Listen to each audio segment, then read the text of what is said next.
Hi friend, welcome back to the channel where we focus less on trying and more on being the best version of ourselves. In today's video, we are going to discuss some of the differences between the law of attraction and the law of assumption, and funnily enough, some of their similarities and kind of where I fall on the spectrum now, having gone through the whole law of attraction phase, moved to law of assumption, and then kind of falling somewhere in between, just kind of floating out here in the ether. So we're gonna talk about it. So I know a lot of people who are in the law of assumption practice now have come from law of attraction, and it's for a lot of reasons. So I wanna kind of go through some of the common issues that I've heard people having with the law of attraction and just some of my experiences as well, coming from law of attraction and then moving fully into law of assumption and then being kind of like, wait, is everybody just arguing about the same thing and using different words? I don't know, let's find out. The first thing that was definitely a hurdle for me, and I know has been for a lot of people and still is assuredly, this high vibrational business. You know, if you've come from the law of attraction space, that if you want that manifestation, you better be in a high vibrational state, okay? There's a whole like emotional scale and a place, a certain energy that you have to kind of embody in order for you to be a vibrational match to your desire. So this is where things get a little bit dicey, because let's just say, for example, two people want to manifest a Maserati right off the bat. Somebody who is very much stuck within the confines of what being spiritual is, especially from a law of attraction perspective, will tell you that you shouldn't be manifesting something like that anyways, that your focus should be more spiritual than material, or that you shouldn't be manifesting something specific right off the bat. But we'll get there. So let's just say, for the example, two people are manifesting a Maserati, or two people want a Maserati, whether they're consciously manifesting or not.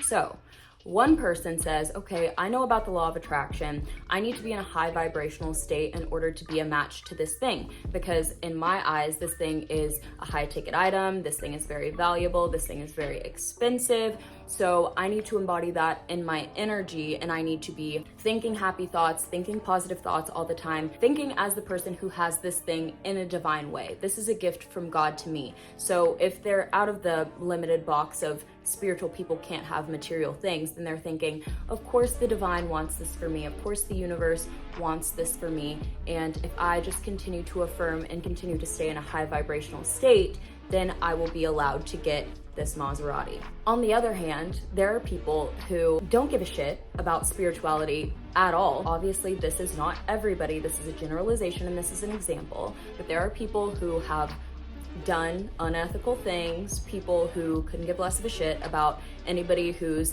below them or lesser than them or doesn't have as much money or as much status or as much power as them. And they just think, of course I'm this person, I get to have whatever I want, of course I can have a fucking Maserati. That's like literally a piss in the bucket compared to all the money that I have. So would you say that that person who thinks that they're up on a pedestal but at the same time everyone is lower than them? There's a difference between putting yourself on a pedestal and prioritizing yourself, and putting yourself on the pedestal and thinking everyone below you are your subjects. Everybody is a peasant compared to me. These two people, one person is probably in a much lower emotion, a much lower state of consciousness, solely focused on material gain, solely focused on power or status or money, but yet both of these people have manifested the same thing. So one person came from a high vibrational state, the other person was in a low vibrational state, but both people decided that they were worthy of having it, and so they manifested it. So was it the high vibrational state, or was it just the state of knowing that you could have it? So that's where I think people get tripped up, because what is being high vibrational? The same person who touts that, oh, they're so spiritual and they have all their chakras aligned and their energy is perfect, they've cleared their energetic body, and so they're allowed to manifest this stuff. There's somebody down the road who literally eats Takis for breakfast, listens to trap music, is in a quote unquote low vibrational state, but is having a similar experience in their lives and still being able to get tangible things, intangible things, still has relationships, still has connections, whatever it is that the person's manifesting, whether it's tangible or intangible, isn't based on being high vibrational. If you want to talk about being a vibrational match, then we can talk about states. if you embody the person who matches that experience, no matter what the other conditions or circumstances are outside of that specific thing, then you will have that thing as long as you see yourself as a person who's worthy of having that experience. So the vibrational scale, being high vibrational, it's so subjective. What is even being high vibrational? Now, do I think it's absolutely amazing to deepen your spiritual practice and learn your relationship with God or source or infinite intelligence, whatever you may deem it to be, or to meditate or to spend time in nature? All of that stuff is beautiful, and all of that stuff does fill your cup in the way of feeding your soul, right? You don't want to just feed your flesh. You want to feed your soul, because then we're getting to a point where it's like, okay, are you manifesting things for true fulfillment, or are you manifesting things to fill a void? Because it's not a question of whether or not you can have it. It's a question of whether you're going to be fulfilled in that experience. But that doesn't mean you can't have anything that you say you want. That doesn't mean you can't manifest anything that you want, regardless of your vibrational state. If your energy, right, law of attraction, we talk about energy a lot. If your energy matches that experience, you will have the experience regardless of whatever you're doing outside of that. To me, being the highest version of yourself or being high vibrational just means I recognize myself as source, as a conscious creator in my reality. I recognize my right to choose, and I use that power to my benefit. I use it to benefit me instead of letting my reality or letting things in my reality happen to me. You can argue all day about whether or not it's most beneficial for you to be in this high vibrational state, but the truth is we're humans and we fluctuate and we want to have fun, and it's okay to have fun. There's nothing wrong with that. If you want to go out on the weekend and have a drink with your girls, you can do that. It doesn't make you low vibrational. If you want to bump a little Uzi in the car, that's fine. It doesn't make you low vibrational. Now, is it beneficial for you to integrate more things in your life that fill you up, that uplift you, that help you think more positive thoughts or thoughts in alignment with the version of yourself that you see as ideal? Yes, but that is so subjective. That is everybody's journey and everybody's path to explore on their own. And it's not always going to be the same, and it can't always be so rigid, because if you are forcing yourself into this high vibrational state all the time and not allowing any contrast in your experience, one, there's no fun in that, and two, there's no evolvement in that. Like, we're here to do all the things. We're here to have all the experiences, whatever it is that you want. And you can have what you want at every stage of that, not just when you're worthy enough because of your vibration. And let's just make it clear that I'm not saying that vibration isn't a real thing. It is a scientifically proven thing. We are energetic bodies. Everything around us is energy, and we are vibrating at a frequency. So when you attune yourself to match the energetic signature of what you want, aka assuming the state, it's the same thing. That doesn't mean anything else outside of that. I make myself match this experience. That means that it can exist in my reality with me. If I have a thought or I have a belief that I'm not worthy of having this experience, then I'm not an energetic match. I haven't assumed the state, and therefore I won't have the experience. Does that make sense? So the argument is moot.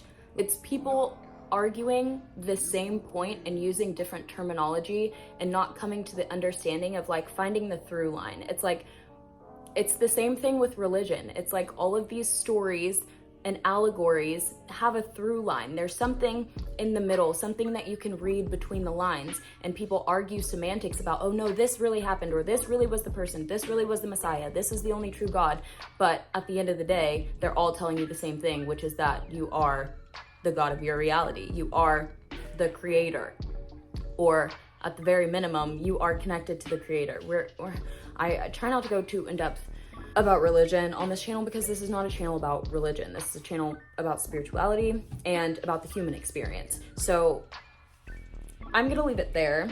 Whether you are high vibrational and doing your high vibrational routine or whatever you've added into your spiritual practice to uplift you, whether that makes you feel good, it shouldn't matter to anybody else, and it doesn't matter to your desires or you getting what you want. You are the person who gets to decide you are ready and you are deserving of getting what you want. I say this all the time, no prerequisites. You are the person who says, okay, that's good enough, now it can come.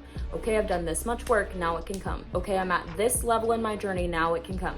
I'm at this level of healing, now it can come. And it's like, nobody wrote those rules in stone. Nobody said that that is law. The law is mind. All is mind. So if that's what you think it is, then that's what it is. But when you're ready to broaden your perspective and have a little bit more of a limitless experience, you will come to understand that all these little nitpicky type things, they don't really matter. And when you get past that hump, you can allow yourself to express more authentically, and that is what gets you into a more high vibrational state. When you are feeling authentic to yourself, when you're truly knowing your power and you're truly knowing that everything is available to you, and you're truly living in that abundance of being like, wow, I am the source, I am the wellspring, I am the creator, and so whatever comes from me is good. Whether I'm experiencing contrast, it's all good. It's good and very good. All of it. All of human experience. There is nothing that is more valuable or less valuable in terms of an experience that you can have, or in terms of anything that you want, whether it's tangible, intangible. It's all here for you to experience. And then you put the meaning onto that experience. You say, does this match me? Does this match my identity? Do I want to continue living out this story? Or would I prefer to try something new? Would I prefer to see something different? And that is up to every individual to decide. The next big thing with law of attraction is co-creation, co-creating with the universe. So I was listening to a podcast with Robert Grant the other day, and he said something that was like, duh. When you think about the universe, it is you in verse. It's literally a reflection of you. It is you. We talk about everyone as you pushed out all the time. So if the universe, the multiverse, the omniverse, whatever far expanded view of this space that we inhabit is for you, all of it is you. No matter how far you expand it and no matter how small you shrink it, it's still all you at every level, every single time.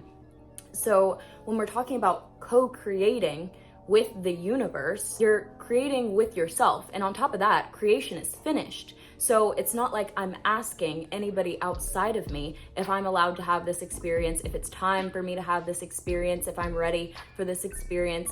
I'm the only one who can decide that. I'm the only one who gets to say, because my reality is reflecting me. This is a mirror reality, and that's why a lot of people refer to it as the hologram, because we're projecting onto the mirror reality what we want to see and what we think that we should be experiencing. If creation is finished, if it's all been laid out for me before I even got here, before I put my little divine spark into this little avatar and said, I'm gonna hop down to earth and I'm gonna have a little human experience for a bit, all of the possibilities of how my life could play out already existed. And now that I'm here living the human experience, it is only my job to choose what resonates with me, to choose what feels most authentic, to choose the path of least resistance, or to choose to experience great contrast. All of it is available and all of it is good. There is no bad in it. No matter how you spin it, it's, like I said, it's all good and very good. Because if you're seeing that reflection of you and it's not something that you want to see, then you know that the universe is you inverse. So whatever you're seeing that you don't like, it's something within that might need to be tweaked, or it just might need to be accepted or acknowledged. It's just a part of you that you're trying to suppress. And this goes into, I've already had a full video and conversation on this, but this goes into the shadow work and the healing and people being so afraid of their shadow and trying to get rid of their shadow. Why would you do that? You don't, these shadow aspects exist in all people. They're not there to torment you. They're not there to hurt you, but they're there to reveal things to you. They're there to show you something. So become friends with your shadow, understand your shadow and accept it. And then it will stop berating you and it will stop making itself so prevalent in your experience so that it can get that acknowledgement. Just accept what it is, accept who you are, and if there's something that you see that you don't want to see, then make those internal shifts, change your belief systems, change your state, and start embodying something different so that you can see that reflected on the mirror reality. But yeah, creation is finished. So it's not like I need to go to anything outside of me to ask. Even if I am asking, whatever I am asking is me. So I have to give the go ahead. I have to be the one who is in a state of allowing the experience to come in. So if you want to say like you're co-creating like with the alternative space, or you're co-creating with your subconscious, because obviously there is a difference between us and our conscious mind and the subconscious or the superconscious. There's a wellspring of information that we are not privy to in our conscious minds because we literally don't have the brain capacity to compute it or to understand. Our brains would literally go if we knew the totality of everything that was going on. But in our conscious minds, we can give commands to the subconscious minds in order to go through the alternative space or to go into the fourth dimension, to sort through all of the possibilities and to find us the path of least resistance to bring to us the experience that we want. But we have to embody that experience first, which leads me to attracting versus becoming or being. So just off rip, the law of attraction is just nil because we already talked about how creation is finished. So if creation is finished and I am all that I see, everything that I see is also me, then what am I attracting to me? Everything that I've ever wanted or will ever want is inside of me. So there's nothing that I need to attract from outside of me. It's always something bigger and greater outside of you. Or what does this infinite consciousness want? Or how can we please the infinite consciousness to give us what we want? How do we get connected to source so that we can create more of the things that we want? How do we get in alignment with that divine timing? It's like you're not attracting anything outside of you and you're not asking for anything outside of you. You become it internally. You acknowledge your awareness of being it internally, and then it can be reflected and then it can be shown to you. It's like it all exists outside of you, but you have blinders on until you flick a little switch and allow the visor to go up and allow yourself to reveal the experience to you. It's not like it didn't exist before. It's not like it's coming out of nowhere. It's not like it just gets dropped on your doorstep. It always was there, but you changed your perception in order to perceive it. It's never about attracting something that is outside of you or making something come to you or chasing, especially something that's outside of you. It's about becoming the version of you who is capable and who it is natural to have that experience. It's about changing your identity to be somebody who is in alignment with that experience. It's about changing your state and allowing yourself to accept that experience into your life. It's just a recognition. It's not a getting process. It's not a go out and do process. It's a being. And that's not even really a process. Like we talked about, I think in my self-concept video, about how it's not even like, we say no one to change but self, but it's really not even changing yourself because there's nothing inherently wrong with you. It's just an acknowledgement that that statement is true, that there's nothing wrong with you, that there's nothing stopping you from getting what you want, that there's nothing telling you you can or you can't, and that there's nothing telling you that you're worthy or you're not, or that you can have this now or you can't, you have to wait. It's all within you. It's all an internal acknowledgement of your true power, which is the full scope and the full spectrum of consciousness. But back to the consciousness versus the subconscious, it is almost a co-creating experience because we don't worry about the middle. We don't worry about what happens in the in-between. We are the beginning and the end. So we give the command and subconscious puts everything into the works, or infinite intelligence moves things in reality in order to bring you your experience. But even your subconscious mind is not outside of you. Even the superconscious is not outside of you. Even God, source, infinite intelligence, none of this is outside of you. It is all you in different spectrums, in different stages, in different capacities, but still you. So you're not co-creating, creation is finished, and you're not attracting things to you, you are just being. Let's talk about doing things for the higher good or your higher purpose or your soul's path. This is also spoken about a lot in the law of attraction. When we talk about doing things for your highest good, I will always start off by saying, why would you not want to do things that would benefit you the most or that are most beneficial to you and the people around you, the people in your environment, right? Most people would probably say that they want an experience that is for the higher good. But when it comes to things like manifesting a specific person or manifesting a specific experience of any kind, who is to say that even if you manifest in a negative experience, that is not for the highest good? Bringing it back to contrast, sometimes we need contrast in our experience to show us where we're limiting ourselves, to show us where we need to change a story, to show us how we're reflecting in the signal that we're giving out into our reality. So contrast is for your highest good. A negative experience can be for your highest good if you see it as that, if you see every experience as beneficial and not as you being the victim of your circumstances. Anything that you experience through that lens, through the lens of knowing that it's for your highest good, is for your highest good, no matter what the experience is, because it is helping you on your journey to evolve. And that's really all that infinite intelligence or source wants, is to evolve and to experience itself.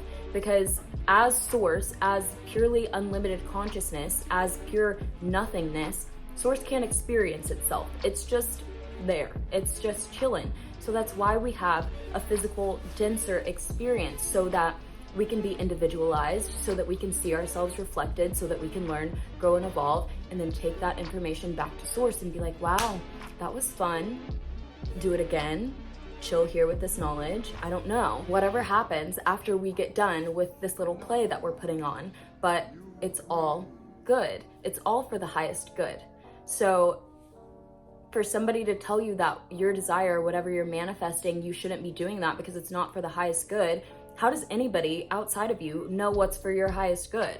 And if you fully put your faith in your knowing in that infinite intelligence and that is you, and you are in a state of fulfillment, then that infinite intelligence is going to bring you an experience that is the best for you. If you're following the path of least resistance, if you have your end goal in mind and you're living in the end, then whatever happens along the way is for your highest good. And you can trust in that no matter what the circumstances are, or no matter what your experience is right in this moment. A lot of people talk about a soul's path or contracts that you sign before you come to the earth. Now listen, I don't claim to know the total ins and outs of whatever happens before we get here, but what I do know is that we have an experience, at the very least, an experience of free will. We think that we have free will, and when we exercise it to its maximum potential, it works. So with that knowledge, if there was a soul's path or a highest purpose for you, wouldn't that just be whatever you're living out in this experience? Wouldn't all of it be a journey of you being on your soul's purpose or your highest path? I feel like it's at a certain point, it doesn't matter. It doesn't matter to argue about what happened before we got here, what's gonna happen before we leave, because we're not there yet. And our purpose here and now is to expand our experience as much as possible, to become as much the authentic, pure creative power and creative consciousness as we can right now in this experience, and to grow and evolve from that point, and to spread that so that more people can become aware, more people can get high vibrational or come to the understanding that they are the creators of their reality, and so we can live a more fulfilled experience as a collective. So if you are in tune with your intuition, or you have faith in infinite intelligence or God or source in any way, you will be led to whatever purpose is the highest for you at that point. Whatever experience you need to be having in that moment is the experience that you need to be having. And you can trust and rest assured in that if you continue to build the belief that I am the highest version of myself, I am following my highest path, I am in alignment right now, more experiences will come up to show you what that is. Even if you don't know what that is and you feel a little lost and you do believe more in the I have a soul's purpose, I signed a contract, I'm here on a specific mission, then if you are feeling into that authentically and you are following where that leads you, that feeling of fulfillment, that feeling of satisfaction, you will be led where you need to go. Like, there's no getting lost. You can't get lost. Like, first of all, you're everywhere. So how?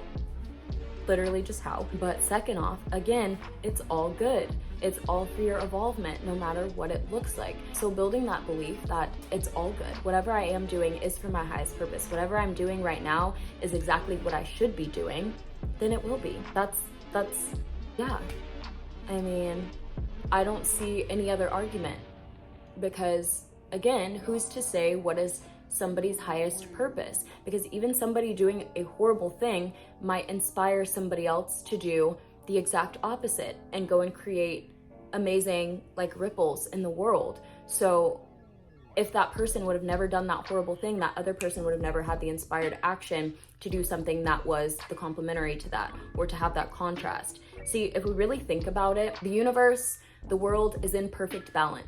right? There has to be a certain amount of this level of experience and a certain amount of this level of experience in order for there to be the balance in between. And then people fall all along the spectrum and they fluctuate all along the spectrum. The only way that you could be doing this wrong is just being stagnant, just being in fear, and just being frozen in the, oh, everything is happening to me. Oh, I'm a victim of these circumstances. Oh, there's a power outside of me that doesn't want this for me, or that wants the worst for me. And I just can't do this anymore. This is just too much. I just can't with this human experience.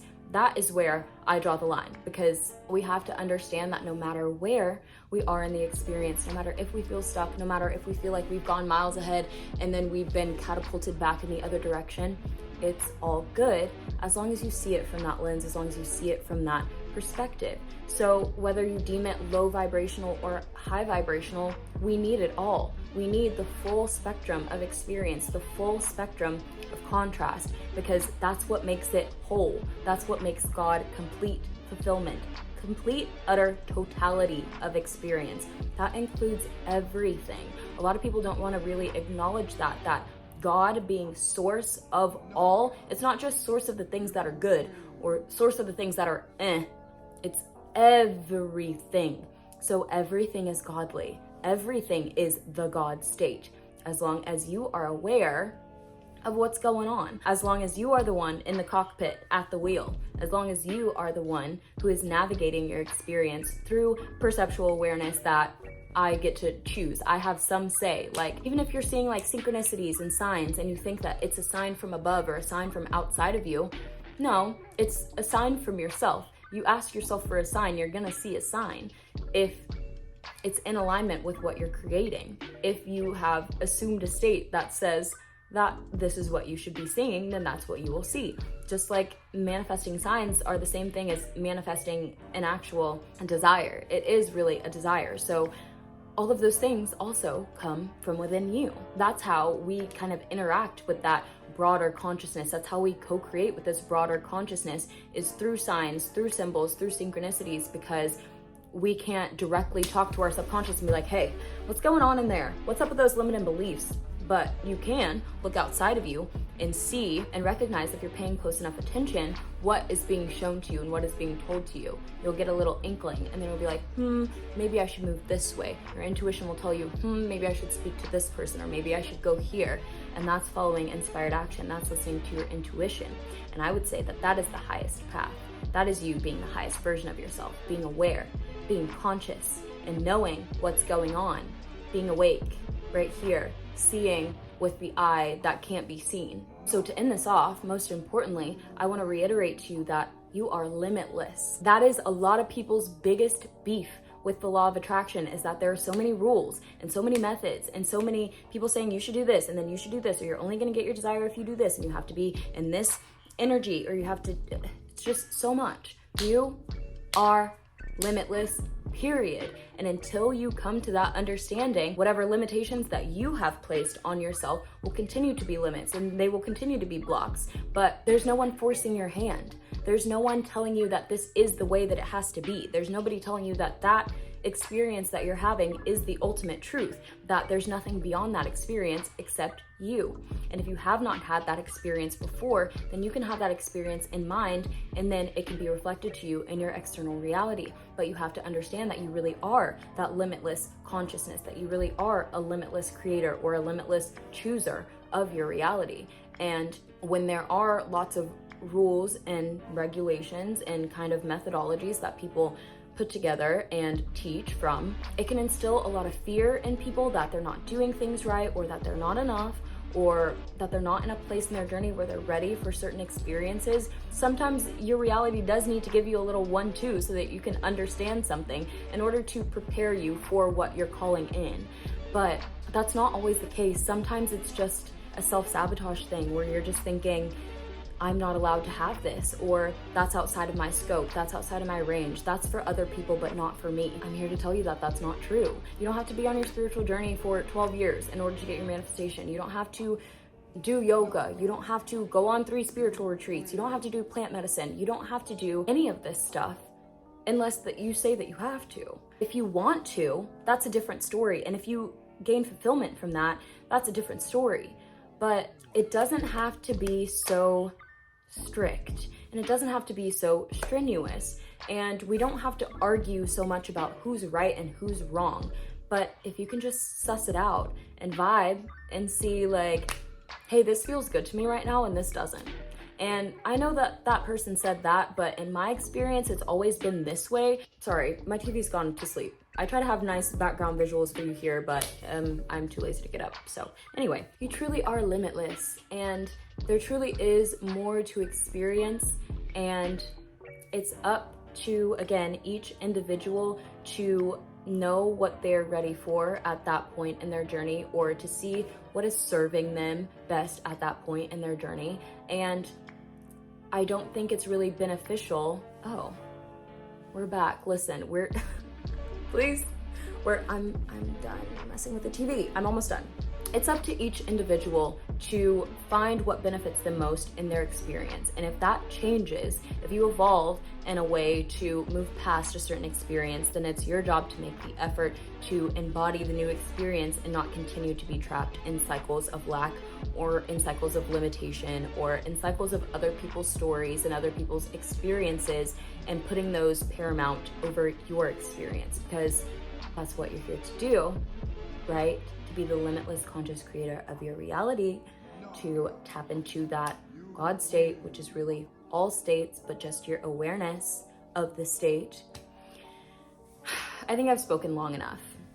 I think it's really interesting to kind of debate and discuss these topics, because a lot of people have gone through this experience from the law of attraction to law of assumption pipeline.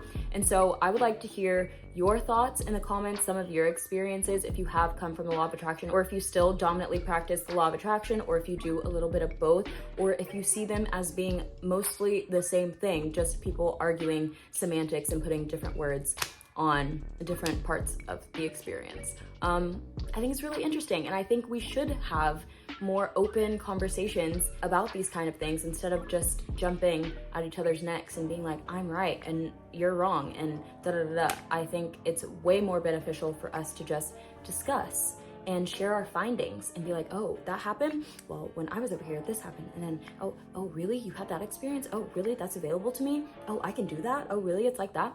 And then it just broadens everybody's perspective. And then we're all just evolving together and broadening our pool of awareness. And so I think that is the most important. Not being right all the time, but being in conversation and experiencing and sharing. So with that being said, that's gonna do it for me today. I really hope you guys enjoyed and got something of value from this video. Please be sure to leave your questions, comments, concerns in the comment box below, and check out the description for my social media links, services, all that good stuff is down below. And other than that, I love you all so much. Thank you for being here, and I will see you next time. Bye.